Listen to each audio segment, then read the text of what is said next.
The Bible is a moral book. What do you say to that? Someone says it's the good book. I need the Bible for morality. The Bible is a good book. Is it a moral book? Well, that depends on what the meaning of moral is, I guess. Because the Bible says a lot of things that we don't think are particularly moral. And in fact, it not just tells us these things, it commands us to do these things, and God commands us to do these things that are pretty horrific if you're opposed morally to slavery or, polygamy or, child rape, that kind of thing. Let's talk. It was a different time.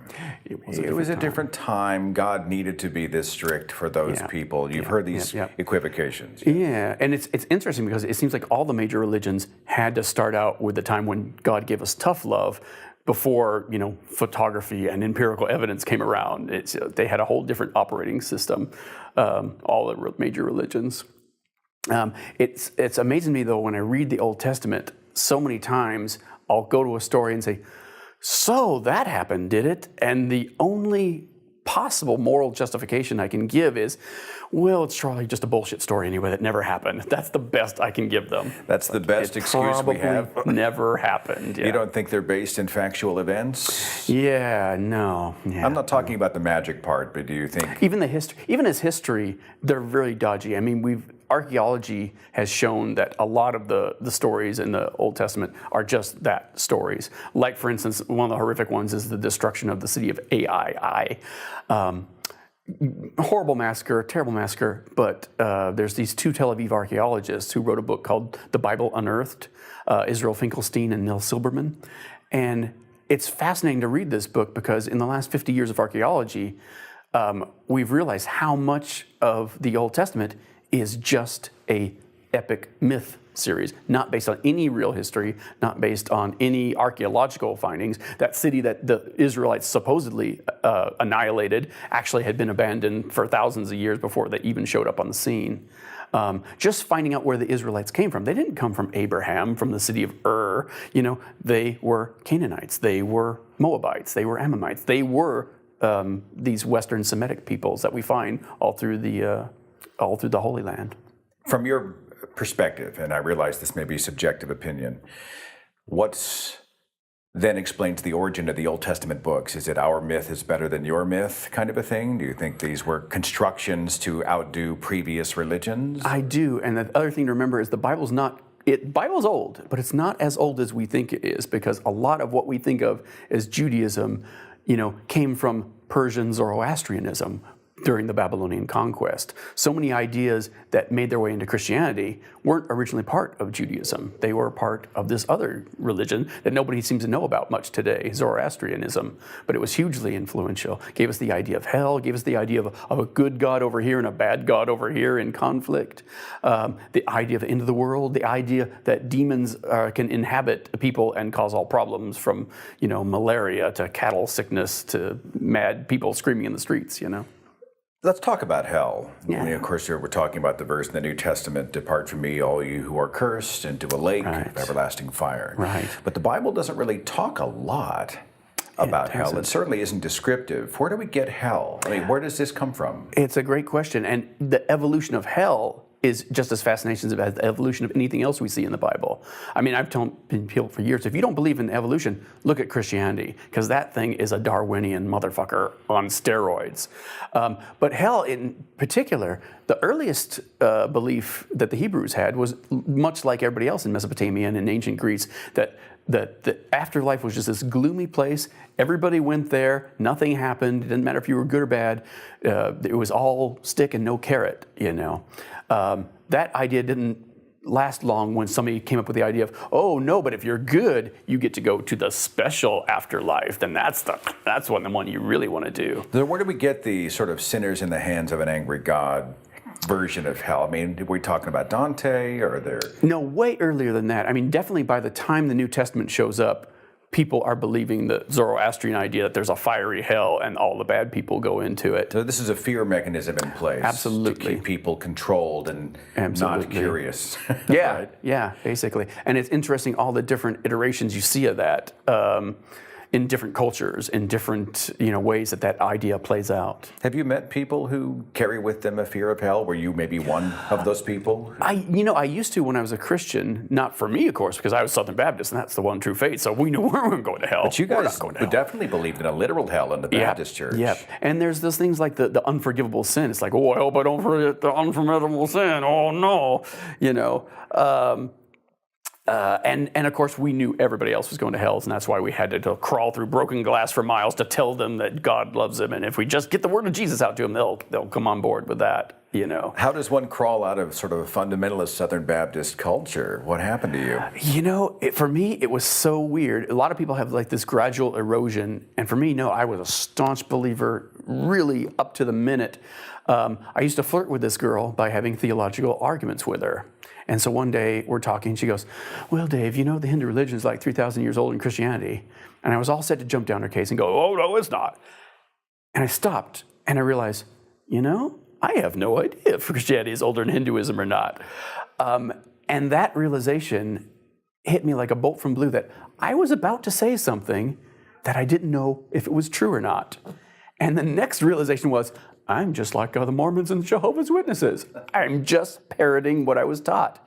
And from that instant on, Christianity never felt the same at all. It felt instantly fake, obviously fake. It's like I'd never asked myself the question, this is what I believe, is it true? I've always been inculcated with it.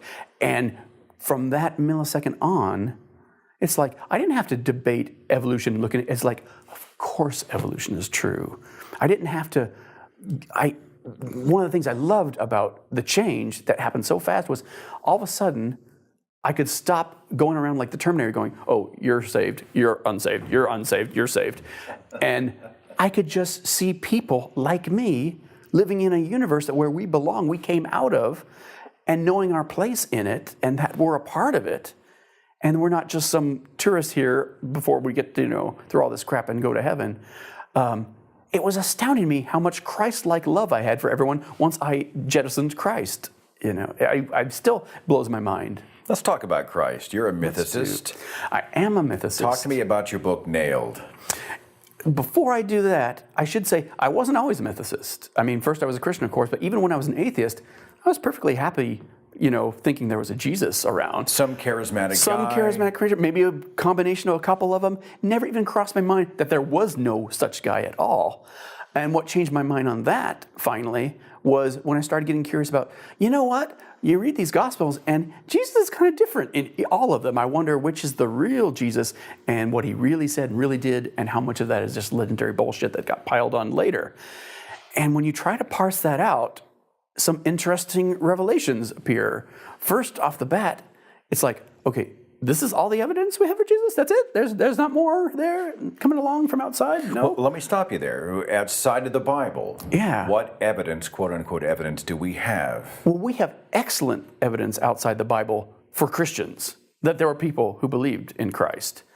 We have very little evidence for that dude himself that they worshipped. In fact, it really makes me laugh because sometimes I'll see people quote somebody like Lucian of Samosata, who his witness to Christians and Christ is that Christians are really gullible. I can't believe these guys come in and pull these marks, and that crucified guy that they worship.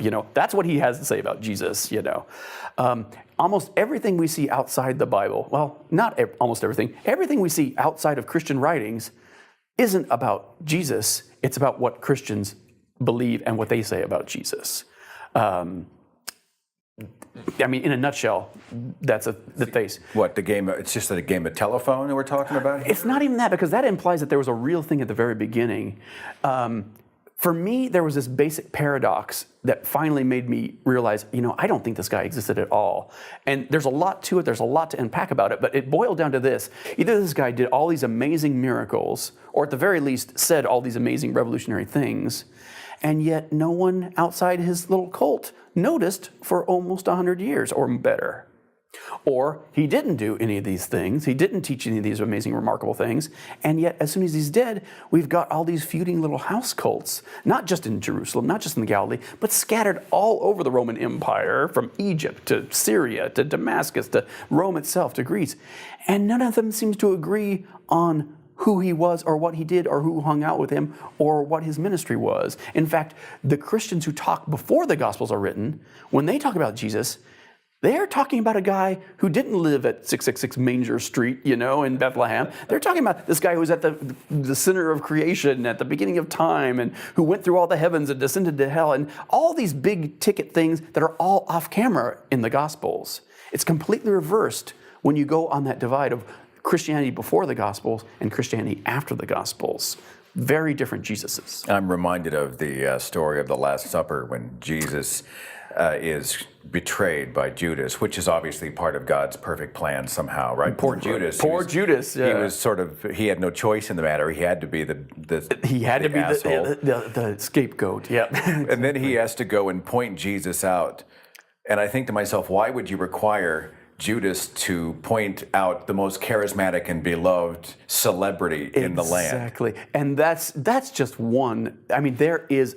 I'm working on a new book, a follow-up book to Nailed, Jesus, Mything in Action, and I'm spending, I think, about 5 or 6 chapters just on unpacking all the problems in the Gospels. Not all the Gospels, just the Gospel of Mark, our first Gospel that all our other Gospels were taken from. Are we talking about contradicting the other Gospels or the... No, these are just the things that don't make sense even in the story itself. Like, why do you need somebody to point out the guy who's in trouble for being so popular that 12 hours ago they were going to, afraid that the whole city was going to go in uproar. And yet all it took for them to turn them from being huge fans of Jesus to howling for his blood was just some spirited cheerleading from the Pharisees. It's like, wait. And if you know anything about the Jewish context, and Jewish scholars have been saying this for years, of course, too, nothing in that story makes sense. It's like, wait a second, Sadducees and Pharisees hated each other. Pharisees would have loved somebody like Jesus. He says the same things they do. In fact, some of his teachings come from the Pharisees. When they have a verse that's saying, he doesn't teach as the Pharisees do. Yeah, he does, because he's quoting Pharisees a lot of time. They're very sentiments. What about the different versions of the same stories? I'm a little embarrassed about how much I missed. Who discovered the empty tomb? Well, there's 3 different versions of that tale? Or there's 4 different versions of that tale. And ironically, the idea that Jesus ascended into heaven, actually, that's not in our first gospel at all, originally. That's not in Matthew, even now. It all boils down basically to Luke and Acts, who was written by the same guy. So everything we have about the ascension of Jesus ultimately comes from one dude who, by his own admission, wasn't a witness there. But the argument's going to be, well, Matthew simply didn't chronicle that miracle. He wasn't there. Yeah. Someone else was interpreting. They were reporting, but they're reporting from different Paper angles. was very expensive. They didn't always want to put there. That's the one that kills me. And you know what? If you don't know any better, sure, those arguments might sound plausible, but there's a thing called the synoptic problem, and this is not some fringe atheist idea. This has been the majority opinion of scholars for well over 100 years. I think more closer to 200 years now that I think about it. And what that problem says is that the relationship between Matthew, Mark, Luke, and John is such that we know now that they took Mark, our first gospel, the shortest gospel, the most low-rent, no-frills, fallible human Jesus, and then they improved it. A guy named we call Matthew improved it for his gospel. A guy we call Luke went later on and said, I can do better than those 2. A guy named John didn't even try to keep up with those 3 and just went off on his own. But all of them are based off of the first gospel, Mark. It's somebody taking a book and saying, I can do better. Let's do 2.0. So we're just airbrushing the original story. They're saying, we can beef this up. Let's reboot this here. And they weren't trying to create 4 Gospels. They weren't trying to give their own spin on things. They're taking somebody else's story and none of them, I was going to say, Matthew is taking Mark's story. Matthew's supposed to be an eyewitness. Mark's not an eyewitness. Why is he not saying, well, this is what I did with my time with Jesus? No, he's taking somebody else's story and beefing it up, adding things, taking away, fixing his mistakes, correcting his errors, including repeated mistakes that Jesus makes quoting scriptures. But I mean, even that's not even as heinous as it is, because I say Matthew, Mark, Luke, and John. Matthew, Mark, Luke, and John did not write Matthew, Mark, Luke, and John. All our Gospels were originally anonymous. None of them claim to be written by eyewitnesses. None of them read like they were written by eyewitnesses. And all of them have giveaways and anachronisms and just problems that show that these were written decades, at very least, after the time, if not generations after the time they describe. Coming from a fundamentalist Southern Baptist, I'm guessing pretty fundamental, right? Pretty funny. Are you struck now by how we were taught to read the Bible in a linear way, not a parallel way, right? You read Matthew, then you go to Mark and Luke and John. You don't read the crucifixion story, the last words of Jesus, what Pilate said at the trial. You don't read these things side by side, and therefore you don't really register when the incongruities appear. Absolutely. And it's fascinating because it's even worse than that. Like so many things in biblical studies, when you read this gospel accounts side by side, not only do you see that these aren't just little contradictions of, Mark says he wore a blue t-shirt, she says he wore a red t-shirt. No, it's like, Mark says he did this thing over here, Luke says he did this thing way over here, John says he never did this thing at all. People who are like saying, well, the details are so accurate, hour by hour, it's amazing, the detail, until you compare what John has to say with what Mark has to say. And then it's like, go for the last 2 weeks of Jesus and what they're doing. They are moving in completely different reasons. Mark has Jesus getting in trouble in hot water with the Pharisees for a completely different reason than John does. In John, Jesus gets in trouble for raising Lazarus from the dead, and that's the thing that gets him put under the spotlight and in trouble. Lazarus doesn't even appear in any of the Gospels, except as a fictional name of one of the people in Jesus' parables in Luke. In all the other Gospels, we have a completely different Jesus operating on a completely different timeline, saying completely different things in a completely different way. They talk differently, they die differently, they live differently. Let's talk about the charge that we see in Zeitgeist and others, the Horus connection. I like to bring this up from time to time. I brought it up with Dr. Price, and I think perhaps Dr. Carrier. I'd love to talk to Bart Ehrman about it if I can ever get him on. Sure. It's easy for us to say, oh, look, he's a ripoff. Right. And then we grab whatever pagan or Egyptian deity happens to be thrown out. That's kind of a minefield, yes? It is. And the reason is because, there are some parallels, but there's not always a parallel there. Sometimes the parallels just don't exist at all. And it's just some 19th century scholar connecting the dots where there should be no connection. There's all these parallels with the mystery faiths. But it doesn't mean that Christianity is a copycat of the mystery faiths. It doesn't mean it's a ripoff of the mystery faiths. Christianity is a mystery faith. That's the difference. That's why it's not exactly the same as Mithraism or the Eleusinian mysteries. It's the same way that Mormonism is not the same thing as Christianity. But Mormonism is a spin-off of Christianity. So if there's an intersection, let's say there's a dying and rising God, let's say there's a crucifixion or mortal sacrifice, ascension, any of those types of commonalities. And all the details vary from, if you try to pin it down to one thing and say that's a mystery faith, you won't have a mystery faith because they get so hypercritical. Well, this doesn't have this, so it can't be the same. But when you look the big picture at what they're selling a personal savior God, not a pantheon up on Mount Olympus. This is somebody lives in your heart. And when you see them talking about their relationship to Isis or to Mithras or whichever god we have the records for, you see them saying the same language that Christians use. Today, apologists like to say, oh, no, all our evidence for that comes from way after Christianity. Clearly, this was taken from Christianity. Well, there's such simple, great, pat answers. So why didn't the Christians ever think of that back in the day? They didn't say anything as ridiculous as, oh, these 1,000-year-old religions stole all this from us, Christianity, which was a fringe cult for 300 years, They didn't say anything remotely like that. They said just the opposite. They said, we're not saying anything different than what you're saying about your sons of gods. In fact, the devil clearly counterfeited the real Christianity and spread it around in the past before Christianity came so that we'd have all these fake Christianities waiting for us. They said the devil has his Christ. Diabolical mimicry, the lamest excuse to come out of Christianity is what we get. We don't have these sophisticated arguments from them that we do from apologists that don't hold water. I'm interested in the mythicist versus the literal Jesus, the man Jesus argument. Is there somewhere on YouTube where both camps have taken the stage and kind of had this discussion publicly. I see a lot of blog writing going back and forth. A lot of blog writing. I recently did a discussion with Daniel Galata, who's a up-and-coming Yale scholar. And we both are sick of the argument. We're both sick of the high level of ratcheted rhetoric. Bart Ehrman on one side and Richard Carey on the other side have become like the forebearers of historicists versus mythicists. But what are the chances of getting these two in the same room with a camera? Very slim, to none, I would say. But the good news is Bart Ehrman and Dr. Robert Price are going to be debating next year. Price being a mythicist? Price being a mythicist, Bart being a historicist.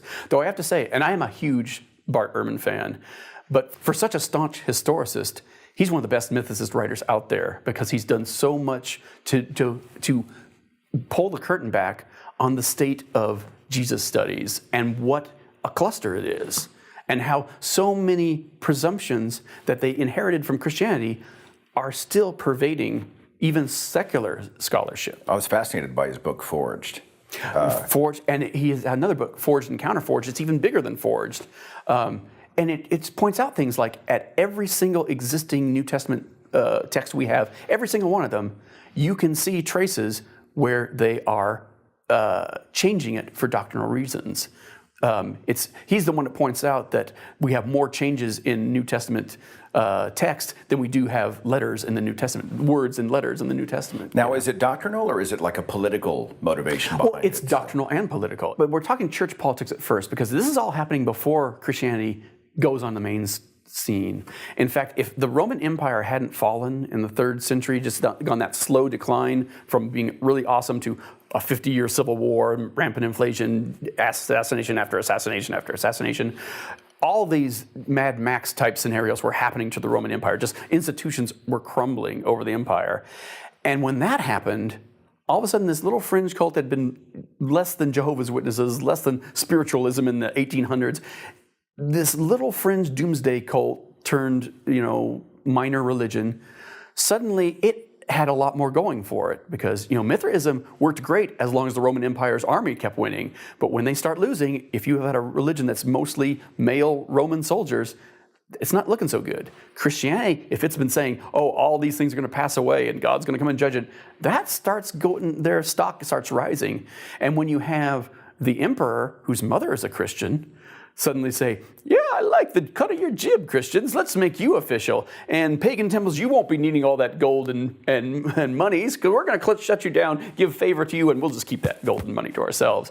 It wasn't just a religious sweep that put Christianity at the forefront. It was a political and a financial whirlwind for the Roman Empire. So in your opinion, what explains its endurance over 2,000 years? Because this is something they'll say, well, if it's not true, why is the Bible the most popular book ever printed? Blah, blah, blah. Blah, blah, blah, blah, blah. Why Christianity over some of the other faiths? Why do you think it's lasted? There's a very good reason for that. It is Darwin. Evolution is what keeps Christianity going because Christianity is constantly mutating, constantly branching off into new forms, new adaptations to keep up with the heresies and this new crisis and new learning and new knowledge. It's like if we took all the Christians around today and just kind of dropped a time machine, 500-year increments, they would have been all thrown in prison for what they believe now. If they had gone to Moses and said anything like the Trinity, they would have been stoned to death right out of the gate. So it's the ability to stay relevant culturally. Yes. Right? Oh, look, we see it today, right? As we see Christianity. As my good friend Seth Andrews is giving a great talk about how Christianity co-ops the best of what's around it. Let's become like the culture. And the biggest evidence of that is the changing reaction to evolution. The Catholic Church already embraces evolution. The evangelicals are like, oh, evolution, it's horrible, it's horrible. But you see the smarter ones, the more research ones, the more science-friendly, the more reality-friendly, saying, really, we can't stop this. We say the Earth was flat. That doesn't hold water when you see the moon and look through your telescope. So now, the next stage for the evangelicals is they're going to have to co-opt evolution. And they're going to have to say, oh, well, we've just been interpreting this wrong, but the Bible clearly teaches evolution, And in fact, it proves that Jesus is God, and we've always believed that. So does this mean that the Bible has to become more and more parable and metaphor for them to be able to bend themselves into, the Bible is truth position, right? 'Twas ever thus. 'Twas ever thus. But the funny thing about evolution, and when you talk about Jesus myth theory is even more dangerous than evolution, because whatever kind of Christian you are, you can tweak your faith to make room for evolution and adapt and reinterpret. You can't do that with Jesus myth. There's no way that Christians can co-opt that. They can only make fun of it, they can only ignore it, they can harumph it, but they can't make it go away. And those cracks, the same cracks that in creationism led to us realizing, something's wrong with this official story. That means evolution, natural selection. That all didn't come out of, Darwin didn't get those 10 commandments of evolution from Mount Sinai. The evidence built up pressures that they couldn't ignore. The same thing is happening in biblical studies with Jesus studies. So this brings us to a culture where people don't know their Bible, don't care what's in the Bible, don't even necessarily own a Bible, but they claim God and he has a name. His name is Jesus. Like, I believe in Jesus. Right. He walks with me and he talks with me. Right. And how annoying is it as an atheist that you have to know their goddamn book better than they do? And we do. The studies show it. Well, it's an odd thing, though, when someone says, I reject the foundational document that posits Jesus, but I believe in Jesus. Well, what's even more annoying than that is when Christians say, oh yeah, I know the Bible's full of errors, but they act like Christianity floats above it, and that was meant by fallible men, but the Holy Spirit inspired it. It's like, we know what the book is saying, and you're saying, oh yeah, whatever the book says, that doesn't matter, because Jesus lives in my heart. So it's not a religion, it's a relationship. It's a relationship, yeah. A relationship with bullshit, Well, we have to say religion does bring comfort to a lot of people. Well, and if it only brought comfort, I'd say, hey, I have no problem with that. But it doesn't just bring comfort. It brings all kinds of baggage that we don't need, don't want, don't like. Even Christians don't like it. And they pound it into the skulls of young and impressionable children. And they do. And it makes Christians very unhappy in ways that they're not even supposed to have. Mormon Utah is the highest users of antidepressants, pornography, and the highest rate of fraud in the country. So you've got the Mormon temples, and then you've got rampant porn and drug use all around the temples, perhaps even inside the temples. Maybe so. And I'm not letting mainline Christianity off the hook, because, you go to the South, and it's like, you track all these horrible statistics, and then you track, fundamentalists believe in Christianity, and boom, look, it's the exact same shape. These are all happening. Wouldn't it be nice to sort of slough off all the BS and pursue reality-based solutions? Even if Christianity was just nothing but an omnipresent good, the fact that it's not true alone, we don't have to lie to our kids to make them good people. We don't have to lie to do good things, because there's good reasons to be good.